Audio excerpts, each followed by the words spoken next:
आगे से आपका एल्बम होगा, जहां आप टिक मार देंगे कौन भैया हमारा ये गाना यहाँ से आना चाहिए वहीं से आएगा, और आज के बाद आप हमारे फिल्मों में भी गाएंगे भैया। तो जी हाँ दोस्तों, सही सुन रहे हैं आप। पवन सिंह गए थे अपने फिल्म हर हर गंगे की प्रमोशन के लिए, लेकिन उन्होंने वहां पे अपने यादव फैंस को दे डाली सबसे बड़ी खुशखबरी, जिससे उसके आंखों में आंसू हो गए और सबके सामने रोने लगा। और ये वीडियो देखने के बाद उन लोगों को मुंह पे तमाचा है जिन लोग जातिवाद का नाम लेते हैं। वीडियो तो मैं आपको दिखाऊंगा ही, लेकिन उससे पहले मैं आपको बता दूं उनके फैंस जिनको पवन सिंह ने बड़ा सरप्राइज दिया उनका क्या नाम है। उनका नाम हर्षराज यादव है, जिन्होंने हर हर गंगे फिल्म अभी पवन सिंह नहीं पहुंचे तो वो वहां पे गाकर दर्शकों का मनोरंजन कर रहे थे। तो देखिए यह वीडियो। अपना नाम बताइए। मेरा नाम हर्षराज यादव है। आपके साहब आके हुआ क्या दुनिया की सब कुछ मिल गई।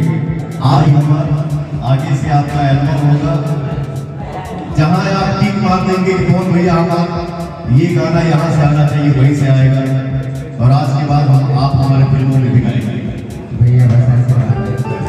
तो कैसा लगा वीडियो कमेंट करके जरूर बताएं, और चैनल पर नए हैं तो चैनल को सब्सक्राइब करके बेल आइकन को ऑन कर लीजिए ताकि आपको अपडेट मिलती रहे।